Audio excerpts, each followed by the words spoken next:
Welcome back to our Lost Sand Creek site video series. We've been doing a lot of videos on Facebook. We've done some on our website as well. And today we're going to be talking about Sand Creek soldier Silas Soule.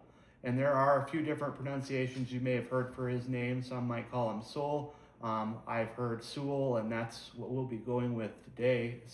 He was captain in the 1st Colorado Cavalry, and he fought at Sand Creek. And there's a lot of claims that are, that circle around about Silas Soule.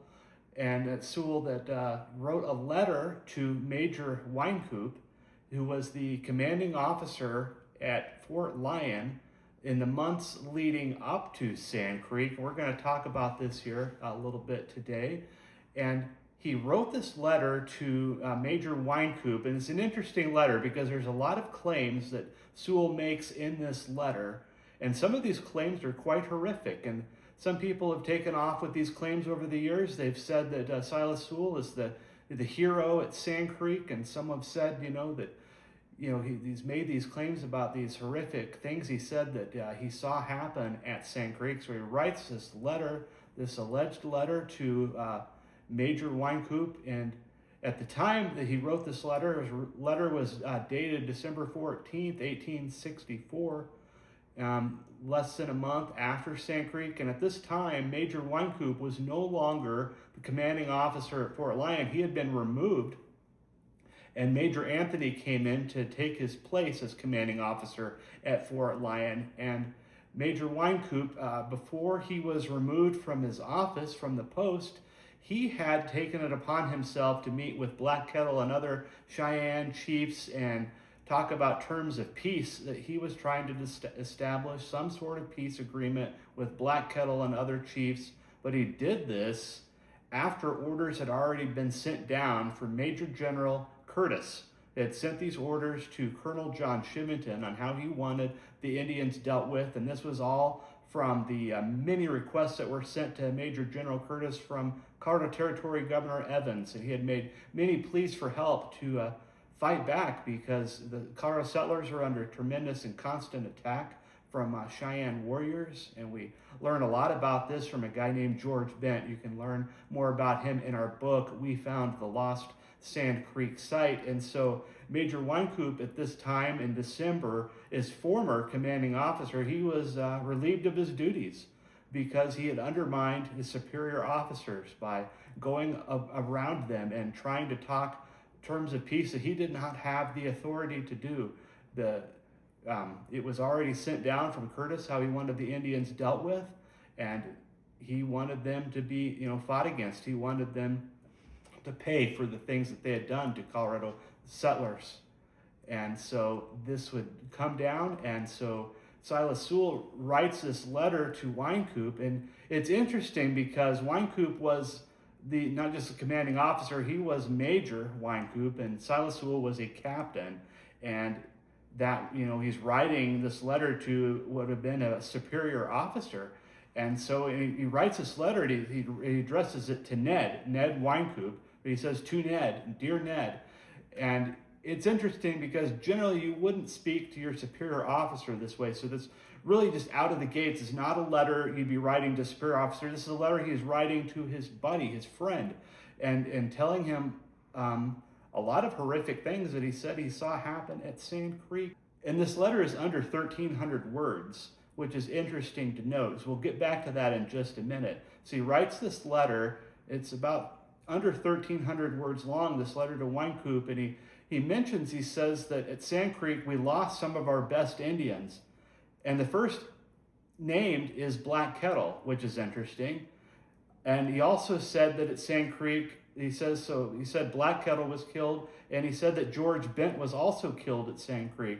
And interestingly, Black Kettle not only was not killed at Sand Creek, was not even wounded at Sand Creek. Black Kettle was actually killed 4 years after Sand Creek at the Battle of the Washita. And George Bent went on to live for over 50 more years after Sand Creek. So he was certainly not killed at Sand Creek. He was shot in the hip. He had a superficial wound to the hip, but he was able to still run out of a rifle pit. We talk about him again more in our book that we mentioned just a moment ago. So he makes these claims including saying that Black Kettle was killed, George Bent was killed, women and children were scalped. He also said that many of the warriors were away from the village. They were off hunting buffalo. So it's one of the claims he makes in this letter. And so we're going to come back to this in just a second. And so it's important to kind of keep our thoughts on this. And he makes these claims, and he said that, many of the warriors were away. And so it's interesting. You get a few months after Sand Creek, and then, this is December. You get into 1865, and they start holding hearings to investigate Sand Creek. And there's 3 hearings held, and Silas Soule does testify at the hearings.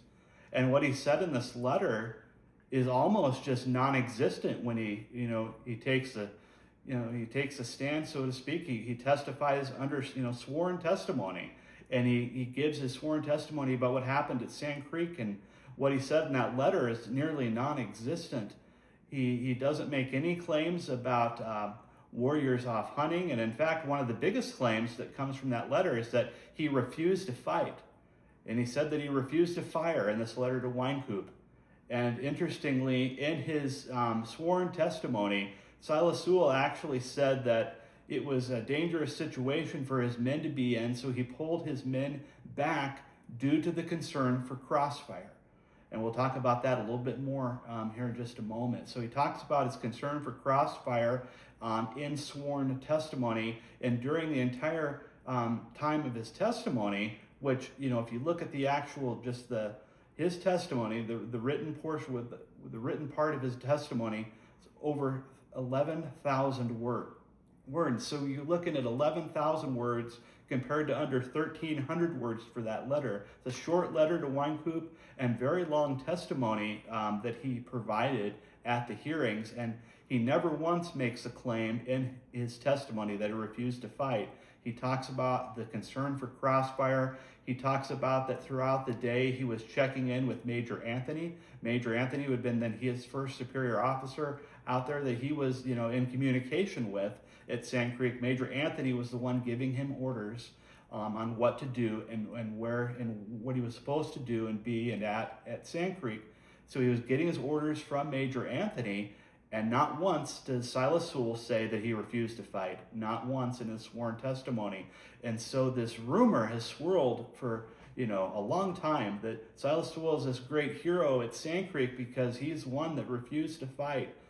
But according to his sworn testimony, that just isn't in there. It's not the case. And so people have ran away with this idea and this theory that's based on a letter he wrote to the former commanding officer at Fort Lyon saying that he refused to fire, but if he felt so strongly about that, he should have testified to such during the hearings. The hearings were led by Chivington's known enemy, Sam Tappan, Lieutenant Colonel Sam Tappan, who Colonel Chivington, when he received the promotion to colonel, he received that promotion. He went straight from major to colonel. He skipped lieutenant colonel.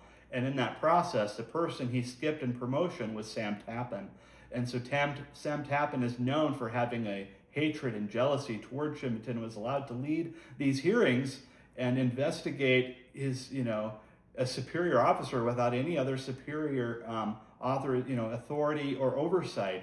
He just was able to investigate Chivington and was known as his enemy. And so Silas Soule was, if he felt so strongly about what he said in this letter to Wynkoop, he should have testified to that in the hearings if that was the truth, because at the hearings he's now sworn to tell the truth and nothing but the truth, and he tells a very different story in sworn testimony.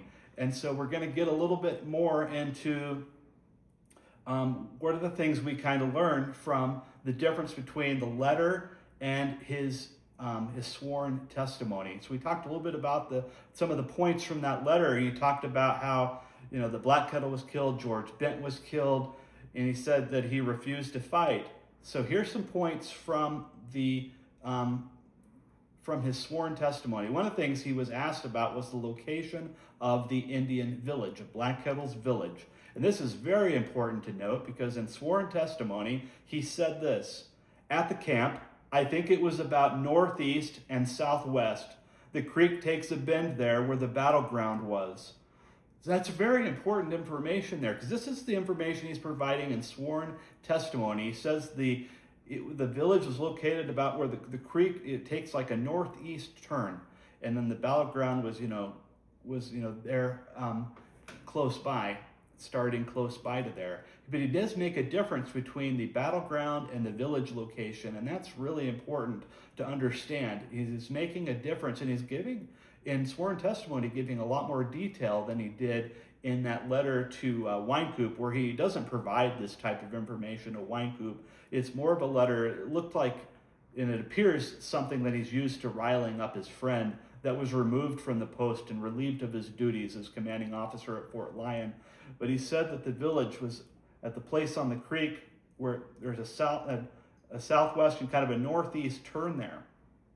And interestingly, we can come back to this point because there's a few things in his, in the letters and in the sworn testimony that we can either verify or debunk. There's certain things, none of us were there. We can't say he didn't see any scalping or any mutilating.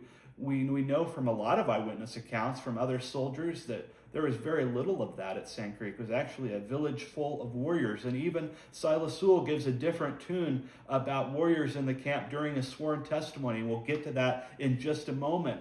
And remember, he said he had saw women and children scalped. He talked about a little bit about this in sworn testimony, talking about children being scalped. But he said he did not see anyone scalping a child, but he saw soldiers walk around with children's scalps. But he did not specify that those were Indian scalps.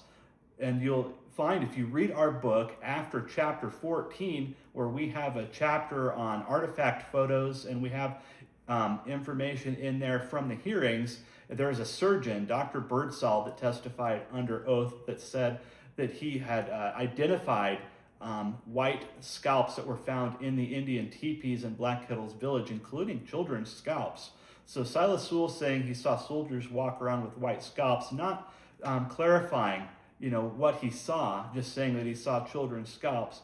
A surgeon testified under oath to them finding white children's scalps in the teepees at Sand Creek. And so that's on record and in the hearings of the surgeon testifying to that. And he also makes a claim, Silas Soule, he makes a claim that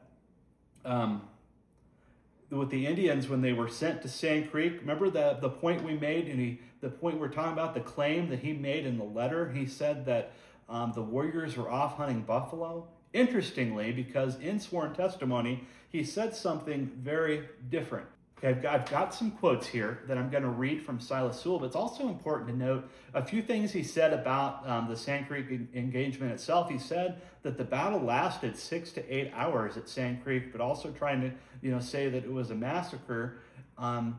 In 6 to 8 hours, if this was just a village full of defenseless women, children, and elderly, as it's claimed, this would not have lasted anywhere near 6 to 8 hours. This would have lasted, maybe 30 minutes to an hour, if that. And this claim that the Indians were, down in this village below a bluff where they couldn't see or hear an approaching enemy, and the soldiers circled around this village below this bluff and just started taking them all out. That would not have lasted very long at all. In fact, Silas Soule never even makes a claim about a bluff or a ridge or anything else or a village anywhere near there. Again, he talked about that the village was located where the creek takes a turn to the northeast. And we're going to get back to that thought in just a moment.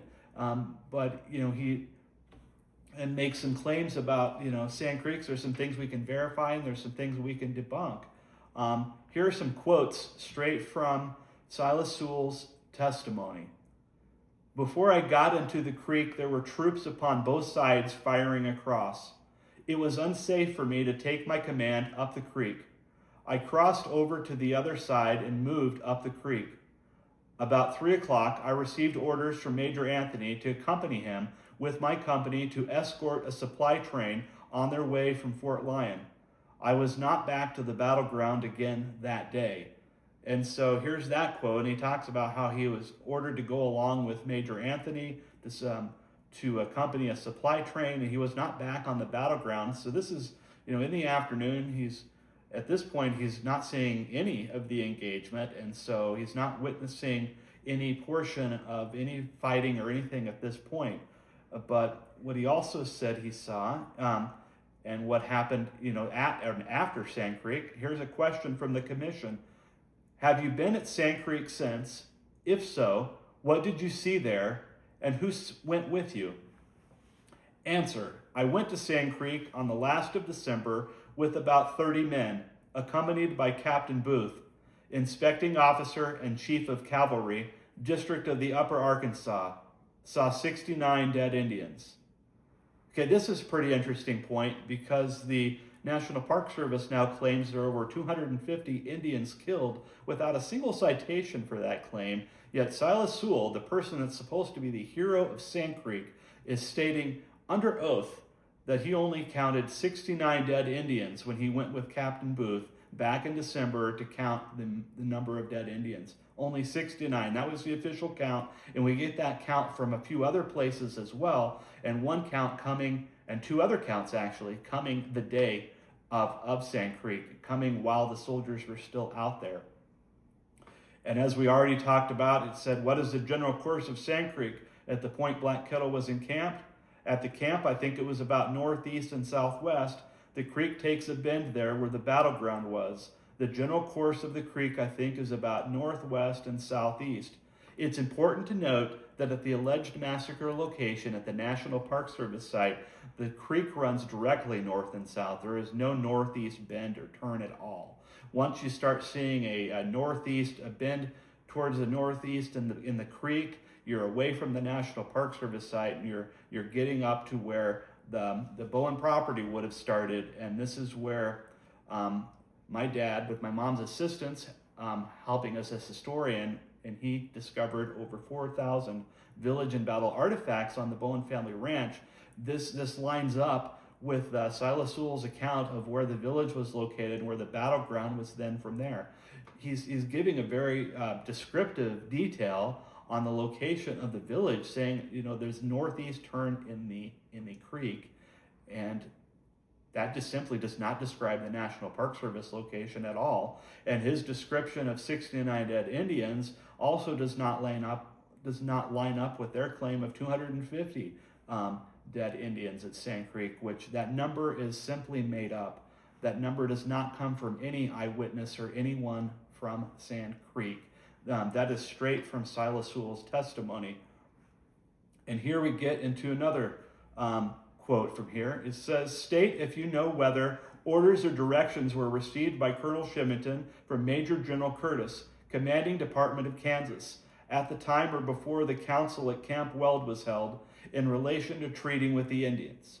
If so, state if you know what those orders or directions were. I do not know. So he's claiming he did not know about orders from Major General Curtis, yet he's somehow under the belief that Major Wynkoop was the authority at Sand Creek, even though a major general would trump the orders of a major. Major Anthony replaced Major Wynkoop. Major Wynkoop did not have that authority, and it was well known at the time that Major General Curtis had sent orders to Colonel Shimington. You can read about these in our book. He had sent very detailed orders on how he wanted the Indians dealt with, and he wanted them to suffer for what they had done. And another question from the commission. State if you know whether the arms received from the Indians were ever returned to them. If so, when and by whom? Before I get to his answer, I'm just going to kind of set this up a little bit, because the claim with Sand Creek is that the Indians at Sand Creek were defenseless, completely unarmed, unable to defend themselves. The warriors were off hunting. There was no weapons. They couldn't do anything to defend themselves. It's just women, children, and elderly. And there was not any chance for them at Sand Creek. And interestingly, he says this again, state if you know whether the arms received from the Indians were ever returned to them. If so, when and by whom? They were returned by me, by Major Anthony's order, about the middle of November. That is a crushing blow to one of the biggest massacre claims, that the Indians at Sand Creek were defenseless. Silas Soule, in sworn testimony, said that the Indians were returned their arms, and he knew this because he was the one to return them. That's per sworn testimony of Silas Soule. Remember, he's supposed to be the hero at Sand Creek. He's not making very many claims in sworn testimony that are helpful to the massacre claim. He's actually helping more of a running battle claim than a massacre claim. Another question from the commission: by whom were you ordered to move up Sand Creek after the battle began? By Major Anthony. After you crossed Sand Creek, did you or did you not return to your superior officer for further orders? And did you receive any further or other orders during the progress of the fight? I met Major Anthony about 12 o'clock and asked what I should do with my company. He told me to put them on guard over some wounded men and property belonging to our men and officers. So during the course of the engagement at Sand Creek, he was in communication with the superior officer, Major Anthony, getting orders on what he was supposed to do with his men. Nowhere does his testimony does he say he refused to fight. In fact, he's following orders from Major Anthony, and Major Anthony had asked him, you know what you can do is you can place your men around and guard over wounded men and property of officers and other soldiers. You can help me take care of this. Major Anthony was giving him instructions, and according to Captain Soule's testimony, he was following those instructions. Another question from the commission: do you state that Indian children were scalped or mutilated by soldiers at the Battle of Sand Creek? They were scalped, I know. I saw holes in them, and some with their skulls knocked in, but cannot say how they were mutilated. Did you see any soldiers in the act of scalping or mutilating Indian children? I think not. I saw soldiers with children's scalps during the day, but did not see them cut them off. Another interesting point that needs to be made is that the first part of the engagement at Sand Creek, and this is just right as the sun was coming up, it was still dark. The first part of the engagement was the soldiers setting up and firing the cannons. It's the very first event at Sand Creek, and they're doing this from about a half-mile away from the target. And they're doing this while Indians are scattering and they're fleeing the village, because cannons, they were only effective when you have a large number of the enemy in a small area, clustered together in a small area. And so they're firing these cannons with a short window of time. Their short window of time of availability, is closing. So they're firing these cannons. It's not quite light out, so they're firing these again from about a half mile away from the target. And so there certainly is a possibility of collateral damage at this. And so there's certainly the possibility, as they're firing on Indians, there could have been women and children amongst them. And there's also so many other claims that we could talk about with the women and children. And George Bent talking about the Indian women not being weak or defenseless. In fact, they did a lot of the hard work in these camps. And you can read more about that in our book too. But he says in sworn testimony, he didn't see anyone scalp or mutilate an Indian child. So he said he didn't know how some of their skulls were bashed in. Some of this could have been the result of cannon fire. It is certainly a possibility, and he did state under oath that he didn't see anybody doing this, but he saw soldiers with what he said looked like children's scalps. He did not specify, and according to the surgeon at Sand Creek, he identified white children's scalps, of men, women, and children, of white scalps found in the teepees at Sand Creek. It's certainly possible that some of those soldiers were carrying around and had the scalps that belonged to white children with them. It's just certainly a possibility. And here's another question from the commission. Did or did not Major Anthony order or direct the Indians to remove from Fort Lyon soon after he assumed command? This is going to be a very important point and another crushing blow to the massacre claim. We're just simply following the evidence, and we'll get to that here in just a moment too. As again, he was asked, did or did not Major Anthony order or direct the Indians to remove from Fort Lyon soon after he assumed command? He directed or advised them to move out on Sand Creek. He could not furnish them provisions and wanted them to remove where they could kill buffalo. Remember just a few minutes ago, we were talking about his letter that he wrote to Wynkoop, and in that letter, he said that the warriors are off hunting buffalo. That's where a lot of this narrative comes from, that people have regurgitated and just continue to spew out over the years. That no, these Indians were all, they were defenseless. There was no warriors in the camp. They were off hunting buffalo. It's easy for him to put that in a letter that's not legally binding. It's a whole different story when he's testifying under, in sworn testimony, under oath. In sworn testimony, he said that Major Anthony sent them off to Sand Creek where there'd be a good place for hunting. This would be a good place for them to hunt buffalo. And for those that continue to say and make that claim that the warriors were off hunting, you're just regurgitating something that you've heard. You don't know what you're talking about. I'm trying to be kind, but that is the truth. You've never been there if you're making that claim. Sand Creek is a hunter's paradise. Deer, antelope, and in 1864, there would have been buffalo. It would have been an amazing place for them to go hunt. Because let's think about the logistics of all of this. The warriors are all supposed to have left the camp and go hunt somewhere else. How would they get their hunts back to the village? Let's not get away from using critical thinking, and let's put that critical thinking cap on, and let's be real here. The Indians would have set up a camp where there would be great hunting already. They're not going to set up a camp and go hunt somewhere else. That would be nearly impossible to get all that buffalo back to use for their hides, to feed people in the village, and to get that back many miles. Let's be real here. That's not real life. That's a myth that people have spewed over the years because it fits a narrative. We're about telling the truth about Sand Creek, because we can come back to certain things from Silas Soule's sworn testimony and his letter. There's certain things that we know for sure we can either debunk or we can verify. We can debunk the claim that George Bent was killed, debunked. The claim that Black Kettle was killed at Sand Creek, debunked.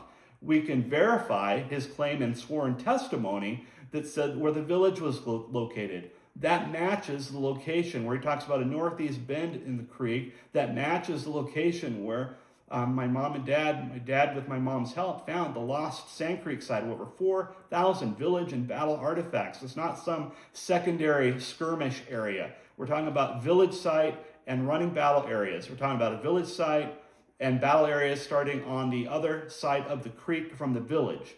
This discovery is irrefutable. It is preponderance of evidence, and it's the artifacts are what truly tell the truth. And you can verify the artifacts, and you can look and compare the story the artifacts tell to what certain soldiers or other eyewitnesses said.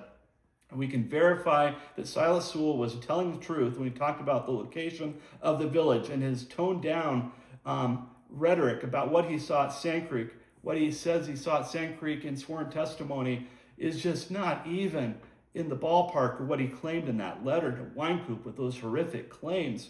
He talked about in his sworn testimony how he was following orders for Major Anthony, and then he was, using his men to place guard around wounded soldiers, and he went with Major Anthony to, accompany a supply train, and he was following orders that day and makes no mention of refusing to fight in sworn testimony.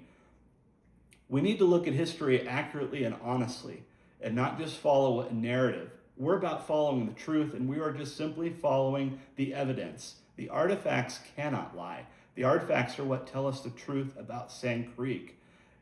And there's so many things that we can, look at and compare the artifacts to that concrete piece of evidence. And so we know that Silas Soule is telling the truth about the village location. We know there's many things untrue in the letter to Wynkoop. How do we know that there's any credibility in any part of that letter? I would argue that letter has no credible value whatsoever. It's not legally binding. It wasn't part of his testimony. It wasn't part of the hearings. It is a letter he wrote to his friend to rile up his friend with claims that are easily debunked, and claims that he made in sworn testimony that we can verify, starting with the village location. And we know because my dad has a lifetime experience at Sand Creek, over 70 years at Sand Creek, grew up there, is ranched there. Nobody else has spent that amount of time at Sand Creek as he has.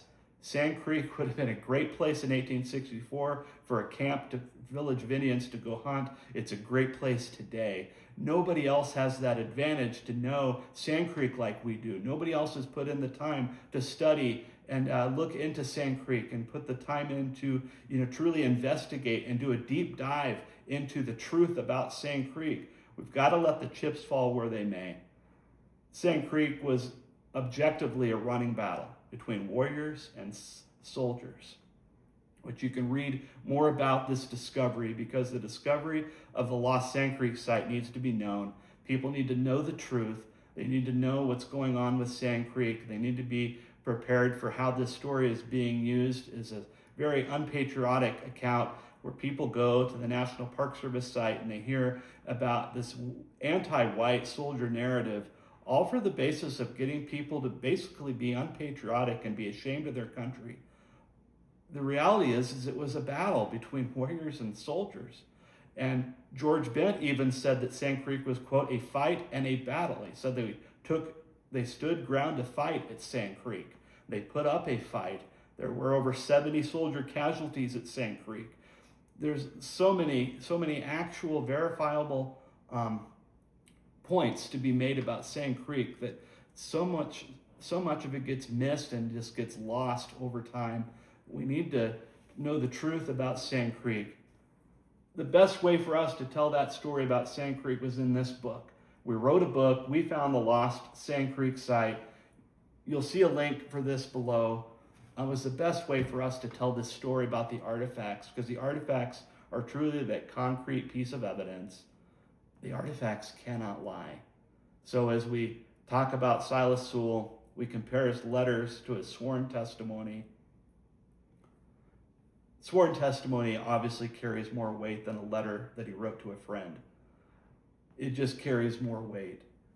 And in his sworn testimony, he said that Major Anthony sent the Indians to Sand Creek to camp because it would be a great place for them to hunt buffalo.